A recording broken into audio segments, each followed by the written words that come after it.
Shalom semua, salam sehat selalu. Hari ini kita akan membahas sebuah tema mengenai masih adakah Nabi ke-26. Jika masih ada, berarti Alkitab merupakan kanon terbuka. Sebaliknya, kalau memang sudah tidak ada, berarti Alkitab merupakan kanon tertutup. Sebelum lanjut, kita akan dengarkan apa kata Bapak Bambang Nursena. Seorang yang bernama Paul Zhang yang mengatakan dia adalah Nabi ke-26 langsung gegap gempita dan dilaporkan sebagai penistaan agama. Saya tidak sedang membela posisi Paul Zhang karena saya tidak kenal dengan dia, tetapi saya hanya sekedar memberikan contoh. Demikianlah apa kata Bambang Nursena. Selanjutnya kita akan memahami Alkitab itu apakah sebagai kanon terbuka atau kanon tertutup. Mari kita lanjutkan. Ini kita akan membahas satu topik yang cukup menarik, yaitu mengenai kanon Alkitab itu kanon terbuka atau kanon tertutup. Lalu masih adakah Nabi ke-26? Kita definisikan dulu bahwa kanon Alkitab merupakan sekumpulan ayat-ayat suci yang merupakan wahyu ilahi dan terinspirasi secara ilahi, dan dengan demikian membentuk sebuah Alkitab Kristen. Dengan perkataan lain, kanon Alkitab Kristen merupakan kasana atau teks dalam tulisan yang autentik dan merupakan bagian-bagian penting dari firman Allah. Kanon Alkitab Kristen itu dibagi kanon Perjanjian Lama dan kanon Perjanjian Baru.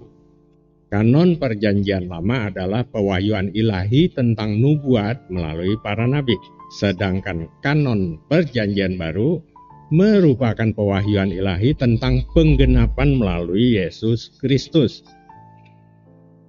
Kita mengenal dua faham sementara ini, yaitu faham pertama adalah Alkitab adalah kanon terbuka. Sedangkan paham kedua, Alkitab merupakan kanon tertutup. Mari kita bahas satu persatu.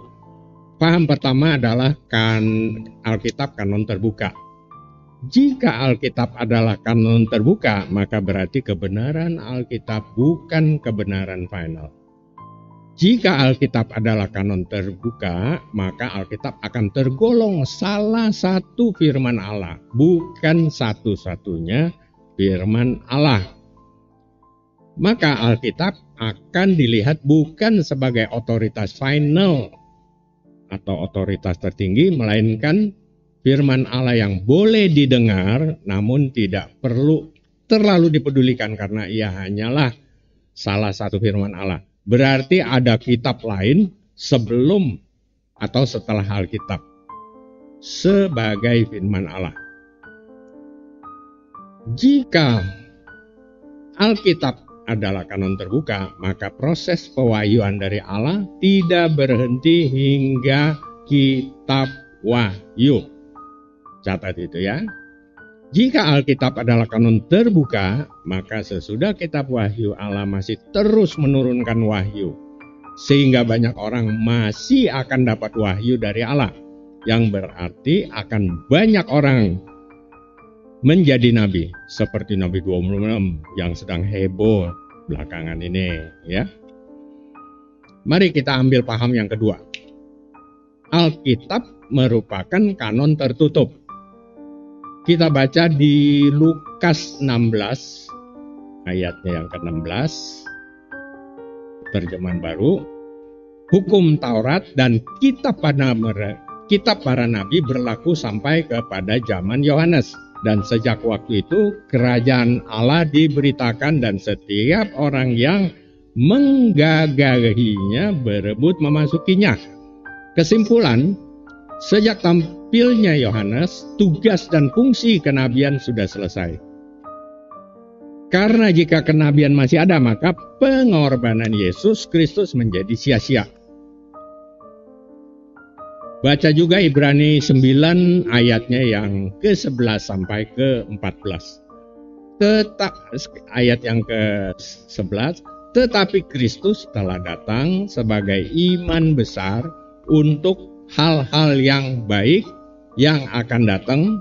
Ia telah melintasi kemah yang lebih besar dan yang lebih sempurna, yang bukan dibuat oleh tangan manusia, hati yang tidak termasuk ciptaan ini. Ayat yang ke-12, dan ia telah masuk satu kali untuk selama-lamanya ke dalam tempat yang kudus, bukan dengan membawa darah domba jantan dan darah anak lembu, tetapi dengan membawa darahnya sendiri, dan dengan itu ia telah mendapat kelepasan yang kekal. Ayat yang ke-13, sebab jika darah domba jantan dan darah lembu jantan dan percikan abu lembu muda menguduskan mereka yang najis, sehingga mereka disucikan secara lahiriah. Ayat yang ke-14, betapa lebihnya darah Kristus yang oleh roh yang bebas, yang kekal, telah mempersembahkan dirinya sendiri kepada Allah sebagai persembahan yang tak bersyarat, bercacat, akan menyucikan hati nurani kita dari perbuatan-perbuatan yang sia-sia, supaya kita dapat beribadah kepada Allah yang hidup.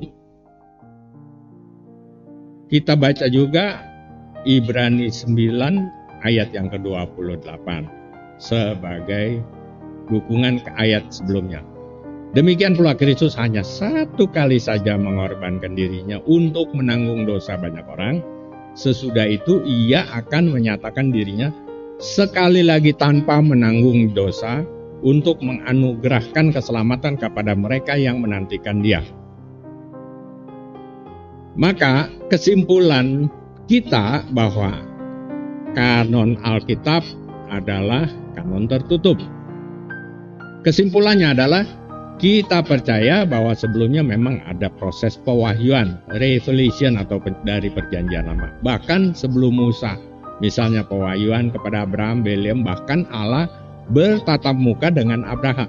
Tetapi ilham atau inspirasi untuk penulisan hanya kepada Musa dan para penulis Alkitab Perjanjian Lama dan Perjanjian Baru dengan 40 penulis.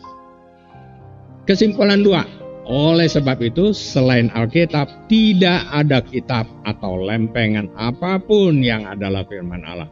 Alkitab adalah satu-satunya firman tertulis atau written revelation di muka bumi. Tidak ada firman Allah di luar Alkitab.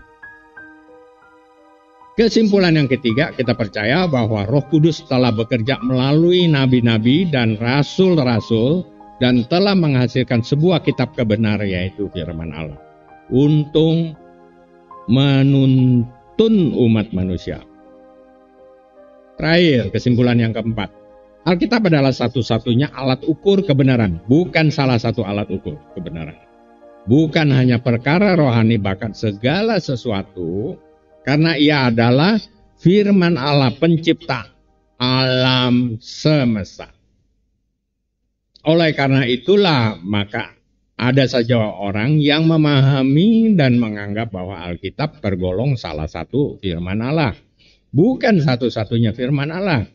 Mereka menerbitkan kitab suci baru, baik sebagai tambahan pada Alkitab yang sebenarnya, atau mengubahnya atau menggantikannya dengan kitab sucinya sendiri. Bahkan mengisinya dengan pengalaman nubuat mereka pribadinya sendiri. Lu buat-buat. Namun kita semua percaya bahwa Alkitab adalah satu-satunya firman Allah dan tidak ada kitab lain selain Alkitab. sehingga Alkitab merupakan kitab kanon tertutup yang tidak dapat ditambah maupun dikurangi. Ya dan amin. Tuhan Yesus memberkati. Amin. Subscribe ya, dan bunyikan loncengnya untuk membangun kanal kami. Terima kasih.